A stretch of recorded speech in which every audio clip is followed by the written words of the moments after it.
Hey everyone, Reaper here again with... He's a little mesmerized. Little Reaper. Today's going to be a little something different. I know I talked about this before. I would like to do something a little different than comics today. Take a little bit of your time for those of you that watch this. This is the top 15 rare video games that I have in my collection. Well, you know, when it comes to video games, what's rare today may not be so rare the next day. James, do you want to be in this video? Do you want to meet everybody? All right, everyone. Like I was saying, what's rare today may not be so rare tomorrow. What that means is sometimes games people think there's a certain print run of them, but then years later you find like thousands more in this old warehouse in this box in the corner. So sometimes that happens. I know that's happened recently with stadium events for Nintendo, an infamously rare video game. But just thought I might say that. But what's rare today may not be so rare tomorrow. But the games I have, I think, are pretty rare because they do have limited print runs, and I don't think you're going to find them in a warehouse anytime soon. So let's have a look.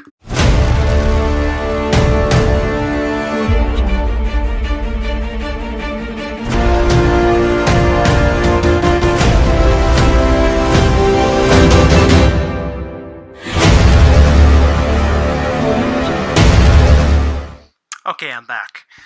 Little Reaper is now with Mrs. Reaper, doing whatever it is he's doing. So let's get to it. Let's get to the top 15 games. And I also have at the end some honorable mentions. So I'm going to start off with this one right here. This is a custom case, but this is Dracula X for the Super Nintendo. This is not a repro.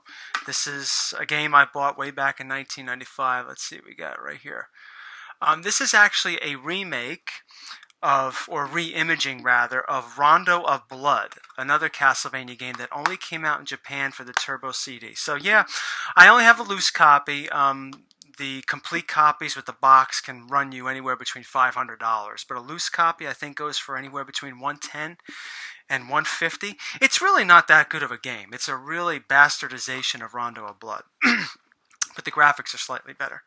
Another game that I don't have that's complete, that's somewhat rare, Chrono Trigger. You're probably not seeing it too well. This has been said to be one of the best role-playing games ever released for the Super Nintendo by Square, the people that made, the company that made Final Fantasy. I liked it. It's a pretty good game, but I never really thought it was all that, you know. But still, pretty decent game, but I know it has a huge following, and I think a few years later, after this one came out for PlayStation, they released Chrono Cross. I don't know how, I have it, I didn't enjoy it as much, but still decent. For the PlayStation now, let's see here, Valkyrie Profile. Now, these games, all the games I show are complete unless I say otherwise. And this is, yes, starting with this one, Valkyrie Profile for the PlayStation. Really good game, RPG made by Enix. They would later merge with Square, you know, the people that made Final Fantasy to make Square Enix. Enix is really popular for making Dragon Warrior in the United States. It's called Dragon Quest outside the United States. Pretty much a Valkyrie Profile. You fight as some characters in the last few moments of their life, and they're recruited by the Valkyrie, I think Lenneth, to fight against Ragnarok.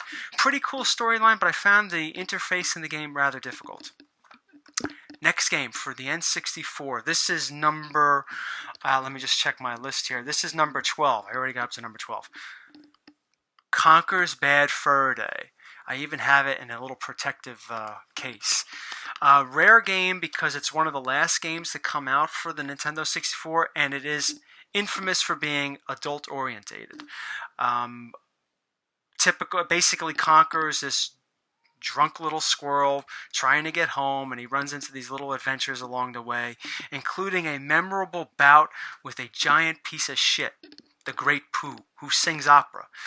Really, really entertaining part of the game. The gameplay is dated. The play control, the camera angles are a little dated, but it's still a pretty fun game. Difficult, though. Pretty difficult. Moving along. Another PlayStation 1 game, Tales of Destiny 2. This is not actually Tales of Destiny 2, even though it says Tales of Destiny 2. It's actually Tales of Eternia. It's Tales of Eternia in Japan. They released it as Tales of Destiny 2 here in the States to avoid a copyright issue. Now get this. You remember Masters of the Universe? Well, where were they on Masters of the Universe? What planet? Eternia, right? That's why they changed the name to Destiny. They didn't want to run into any problems with, I guess, Mattel. So they changed the name to Tales of Destiny 2. It's not really Tales of Destiny 2. It's really Tales of Eternia. I like the art style in the game, but I desperately tried to like this game, and I never felt like, even when I was leveling up, I never felt like I was getting more powerful. You know, you would go and get into a random encounter, or at least for me, and I would just get killed, and that's just completely frustrating, despite the fact that I thought I was at higher levels. So maybe there's something I'm doing that's wrong. Hopefully, maybe one day I'll go back to it and figure that out. Okay, that was number 11. Number 10 now. One of my favorite games. And the first on the list so far to show you from the Sega Saturn. You'll see many more of the Sega Saturn on this list. Starting with Dragon Force. Awesome action. No, it's not an action. It's a strategy RPG game. For those of you out there that like 2D sprites, that like strategy games, having giant battles on screen between different types of characters, not necessarily army characters, but just characters charging at each other, this is the game for you. I have the rarer copy. It's the, this is by Working Designs, one of the best, in my opinion, companies that was out there. They're now defunct. But Working Designs was infamous for creating wonderful box art and really including a lot of cool stuff. And they had multiple disc designs. I got the rarer, I believe it's the rarer of all of them. I know you can't really see too much with the glare, but this is the rare Red Dragon disc. Really, really cool to have. But once again, for those of you that love strategy RPGs, look this game up. There's a lot of reviews on it. I'm not trying not to get too in depth of all these games, because some of you out there just watching this may not have any idea what I'm talking about. But for those of you that do know what I'm talking about and know Dragon Force, no explanation is needed. But those of you that have a mild curiosity about these games, look them up on YouTube. A lot of reviewers out there. Project COE, I think his name is, does reviews on a lot of Saturn games and other games too. So definitely check this one out. It's expensive though. Some of these games are expensive. A lot of these games are expensive. Fortunately, I was able to get them when they first came out, or a few years after they came out. And unfortunately, some of them I bought within the last couple of years. So, okay, next game on the list, another Working Designs game. You can tell by the awesome box art, Shining Wisdom. This was Working Designs and the Sega Saturn's attempt at making a Legend of Zelda type game. So it has that overhead, and you go into dungeons and you get other weapons and power-ups and items to proceed to the next part of the game and so forth. Unfortunately, I don't know how many discs. This is the disc art that I have. I don't know how many of these. I don't know if Working Designs really achieved the level of success trying to make a Zelda game and a Shining Wisdom. To me, it wasn't that good. It was okay, but it wasn't a Legend of Zelda. Now we're going to the PlayStation 2. Kuon. This is a Japanese horror game that takes place, I think, in the 800s in Japan. The play control's okay. Basically, you use magic cards to defeat creatures that are coming at you. I didn't mind it. I used a cheat device, so maybe that doesn't really qualify for any of the purists out there playing the game. But I found that it increased my love of the game. And for those that love mood, the dark mood and the Japanese type horror, you'll love Kuon. It's also, once again, a pricey game. It was released in 2004. Not too many people bought it. A lot of the reviewers shit on it. And a lot of rare games, believe it or not all, but a lot of rare games out there, a lot of the reviewers shit on. And that's why people didn't buy them. So, That's unfortunate. Sometimes I don't think reviewers and gamers gave games like this a chance. So once again, YouTube it. You'll see the opening scenes are pretty creepy. The game is really creepy, and it's definitely one of my favorite PlayStation 2 games. Now we're getting back to the Sega Saturn. Now I have this game because my wife loves horses, and she was watching a YouTube video with me that featured this game, and she's like, "Oh, you got to get this." So I got it. Winning Post. My wife was a competitive horse racer back in her youth. So this is a simulation game made by the people that made the Dynasty Warriors games, where you train your horse to race and you win races, you gain money, you buy more horses and so forth. There's Winning Post, I don't know if I remember if I said it. So from what I played of it, I didn't play too much of it. It's actually a pretty good game. It's actually a pretty good game for a horse simulator. It does draw you in. But if you're not into simulator games, then I would stay away from it. It's also a pricey game, and you probably wouldn't want to pay the price for it out there. That was number 7. I'm sorry if I'm not saying the number after each game. I tend to forget, but I have my list right here, so I could always go back to the numbers. Number 6 on the list is a Sega Saturn game that came out in Japan only, and it's a port of a PlayStation 1 game. This is Dracula X Symphony of the Night. Now, for PlayStation fans out there, you know Symphony of the Night came out for the PlayStation. Well, it also came out for the Saturn. And the Sega Saturn, even though it was a failure here in the United States, it was very popular in Japan. Very popular. So there were a ton of other games that were released in Japan that we didn't see here in the United States because they figured no one was going to buy them. So, but Dracula Symphony of the Night did come out. I'm sorry for the glare. Here seems to be the best spot to display them. Too bad I realized that this far into the video. But Dracula X was released in Japan on the Sega Saturn. A couple new features. You could be Maria and Rick, not Alucard. Of course you could be Alucard. Richter right from the start. There's a couple extra areas of the castle. Is it worth it? I like the game, but it's not as good as the PlayStation version. There are some things about it when you play the PlayStation version, which you can download on Xbox and PS Network. And then you play this, you notice there are some differences, and the differences don't necessarily make this version the best game. But since I'm such a Castlevania fan, I had to have it.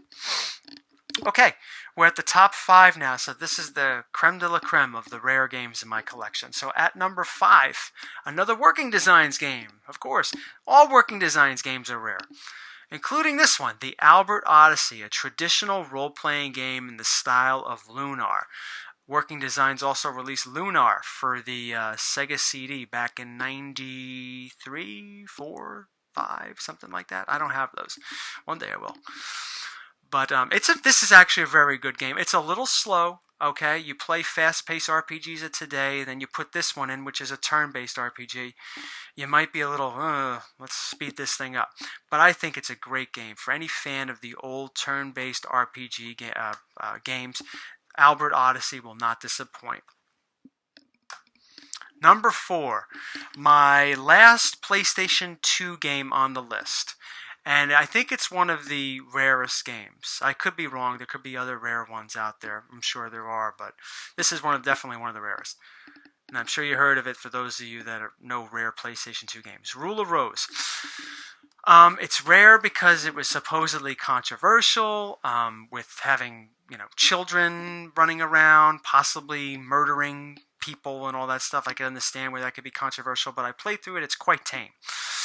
And I used the cheat device because the play control is not that good. It really isn't that good.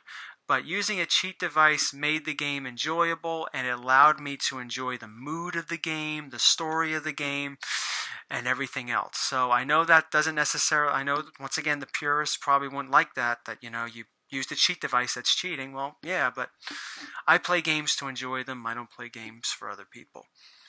So Rule of Rose, definitely I recommend a cheat device while playing it. And if you do use a cheat device, it's actually quite enjoyable. Would you spend $200 on it to get it? Do I recommend that? No, not at all. If you were lucky enough to get it when it first came out, great. but it's definitely a pretty decent game. Now, my top three. These three are not only rare, but they are very good. You know how I said some of these games were just so-so, like Dracula X, Symphony of the Night, and just talking about Rule of Rose. These three I can't speak any higher of. And here we go. Remember I mentioned Rondo of Blood? Well, here it is. Rondo of Blood. This came out for the first CD-based video game console in Japan, called the Turbo Duo, TurboGrafx 16 CD, PC Engine CD, which I believe it's called in Japan. But this is actually a Castlevania game that came out in 1993 that we didn't get in the United States. We didn't get it until Dracula X came out in 1995 for the Super Nintendo, which was a reimagining of this game. But the two do not compare. This is a far superior game. It's a lot of fun. For a period of time, for a couple of months, I was playing this game and beating it every day to try to beat my own, not necessarily score, but to see if I could actually go through the game without dying once. And I've done that a few times. That's how good I was at this game. If I pop the game in now, right here's my Turbo Duo, which is modded to play United States games and Japanese games. I don't know how well I'll do. I'm pretty sure I'll do fairly well, because Castlevania games are all about strategy, but I can't speak,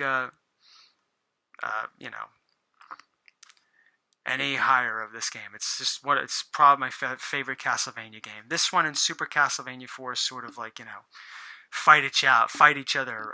No. This and Symphony of the Night fight each other out on what's my favorite Castlevania game. This is actually a prequel to Symphony of the Night, so I guess that's why I like it so much. Number 2 on the list, the last Sega Saturn game released. A really good game. I liked it a lot. I'm surprised for a game that came out in 1998, playing it today, how well it still plays with the play control and everything. I was expecting that it wouldn't be that good for a game that's 20 years old, almost 20 years old. Magic Knight Rayearth. Another game by, you guessed it, Working Designs, as you could tell by the beautiful box art and so forth. This game, I don't have the disc in it right now. It's in the Saturn because I'm working on beating it. But like with all Working Design games, they really do everything they can to make sure you have a nice quality collectible. And you have the foil cover. It also came with stickers. For those of you gamers, where's stickers? Here they are. For those collectors out there that like to get Working Design games, in particular for the Sega Saturn, when you buy these games, you know these are expensive. This is a very expensive game. So when you're about to drop that kind of money, excuse me, when you're about to drop that kind of money on a game, you make sure it's complete. And one of the things in here is make sure it has its registration card, make sure it has the stickers, make sure it has the artwork on the back, make sure it has the instruction manual, which it clearly does. So just those are things you need to look out for. Sometimes these games, what I mean by the registration card, so I'll show you what it is in a minute. Okay. This is the registration card. Back in the day, when on the back cover, see this? This is something that you could, clip out and send back to Working Designs, telling them, did you like the product? What else would you like to see from Working Designs? Stuff like that. That's the registration card. Sometimes they're clipped out because people sent them back. Well, if you're looking to buy a game like Magic Knight Rayearth, if it doesn't have the registration card, it's not complete. And that's not necessarily a big deal, but you shouldn't pay full price for what it's going for. So just know that ahead of time. Now, my last game and the rarest game in my collection, I highly doubt anything will ever top it, and it's a pretty damn good game. The graphics are a little dated, of course, because it came out in 1998 for the Sega Saturn. Those of you out there probably who know rare video games, I mentioned Sega Saturn, I mentioned the year 1998. I said it was a great game, so you probably know where I'm going with this. A game that is so rare, every collector has it. Panzer Dragoon Saga. what I mean by that last comment is, yes, this is a very rare game and it's super expensive. But I watch a lot of gamer YouTube videos and I love them. I think they're great. Guys like Omega Shin. I'm confusing my comic guys with my video game guys. Alpha Omega Sin. Alpha Omega Sin. Cool guy. Got a fantastic collection. He's got this. I think Radical Reggie has it.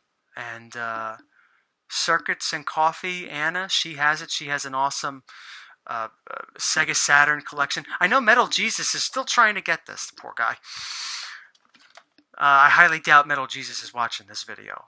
But if you stumble upon it, Jason, buy it. Or borrow it from Anna. It really is a great game. I was, when I got it, I didn't get it in 1998. When I got it a couple years later, having be deep into the PlayStation 2 era with the PlayStation 3 on the horizon, I was like, well, this is going to be a really dated game, almost 10 years old. And the graphics are a little dated, but I'm playing it. I'm like, whoa, this thing just sucks you right in. It's like it does everything right for a game that came out in 1998, right a year after Final Fantasy VII. It's a shame that this did not get the credit it deserves as being one of the best RPGs to be released. Let's take a look at it. I know we're approaching the 20-minute mark, and I hope all of you are still with me. If you're not, that's cool. I understand. But those gamers that are with me, first off, I highly recommend getting these. I need to get more of these. These are covers for your games, your rare games. They deserve to get them, and they're cheap. You could buy them in bulk. I don't know where. You just search them on the internet. You'll find them. I got to get more, but they're definitely worth investing in. Let's take a look inside Panzer Dragoon Saga. Briefly, I'm not going to open the whole thing. I'm not going to go through the instruction manual. For those comic fans out there, you probably don't give a shit. That's okay. So, remember what I said about Magic Knight Rayearth? You're looking to buy a complete copy of Panzer Dragoon Saga, and you're about to spend a lot of money. So, make sure it's complete, right? And if it's not complete, well then, offer a price that's lower. So now you know that it should come with the instruction manual, which is what you see here in the back art. Okay, this one's, you see it's a little, it could use a, for my comic fans out there, it could use a pressing. I don't know what happened to it. Maybe in the sun too long. But, that being said, this game also came with one of the Sega advertisements where it showed games coming out. Quake, Mortal Kombat Trilogy, Saturn Bomberman, which is very rare and very expensive, and I wish I had it, but not getting it. Resident Evil, which came out a couple years after it came out for PlayStation, which is collectible. A bunch of sports games no one gives a shit about, except for sports fans. Just a bunch of other things, So make sure it comes with that. Now, obviously, this game came with 4 discs. Got the one disc that's in its holder, right? Okay. And then it came in sleeves to hold the 4 discs. So you got 3 of these. Now, there are stories on the internet on what exactly is the first print of Panzer Dragoon Saga. A lot of people say the black sleeves are the first print. Some people say, well, they have 2 black sleeves and 1 white sleeve. That's also considered first print. Who the hell knows? If you're lucky enough to have Panzer Dragoon Saga, then just be happy with that. It's not like comic books, like, well, this is not really the first appearance of Panzer Dragoon Saga. No, it has nothing to do with it. It's still a rare game. Still a rare game and worth having. So if you're able to have Panzer Dragoon Saga or get your hands on a copy of it and you could pay the price you're willing to pay for it and it has white sleeves, who gives a shit? I'm sure you could find another game that had black sleeves and switch them out. It doesn't make a difference. So that's my top 15. Top rare video games in my collection, but I want to go over 3 more runners-up. Well, they're not really... So they're sort of runners-up. Games that, there's so many runners-up I have, but I just wanted to focus on these 3 because I really like them. Okay? So, Start off with number 3, Haunting Ground. Really cool game. For those that were interested in the Clock Tower series for the PlayStation, this is a, as so many YouTubers have said, gaming YouTubers said in the past, this is a spiritual successor to the Clock Tower series.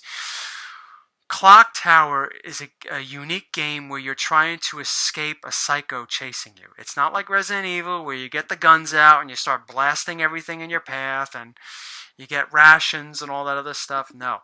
You're basically this young lady. What the hell's her name? I don't remember her name. But anyway, she rescues this dog, and the dog sort of protects you whenever a psycho is chasing you. There are quite a few in the game. And if you treat the dog well, you pet it, you be nice to it, it will follow you around, and it will warn you when enemies are approaching, or if an enemy comes near you, it'll attack the enemy, so you could run to a hiding place so the enemy would leave, and then you could continue about trying to get the hell out of this European castle you seem to be trapped in. It's basically, it's got a lot of like hidden rape messages in this, like, really attractive girl, scantily clad, people trying to chase her. I think the ultimate bad guy in it wants to impregnate her, and it's really bizarre, but a really creepy, moody game. Number 2 on my runners-up list, one of the best games I played for the Sega Saturn, and no, it's not a working design game, and you could get this on Xbox Live. Download it, Guardian Heroes. I highly recommend. This is a beat-em-up game where you could team up with a bunch of your friends and go through side-scrolling games, side-scrolling goodness. If you liked games like Double Dragon and Final Fight, although different, in my opinion, a better style, a medieval fantasy type style, Guardian Heroes is for you. And my last game, one of my favorite games that ever come out for the PlayStation 1, Suikoden 2. The price of this has gone down over the last few years, but it's still a rare game. That's what I'm talking about early on. What's rare today may not be so rare tomorrow due to the fact that people might find thousands of them in a warehouse that never shipped, or because of digital releases. People are buying those now instead of worrying about getting these because it's a far cheaper option. You could get this on the PSN network for, I think, $9.99, and it is worth it. It is worth it. This is one of the best 2D role-playing turn-based RPGs you could play. I wish they would release a Suikoden 6, but I don't think the series was ever popular and really didn't make too much money. So I highly doubt that's ever going to happen.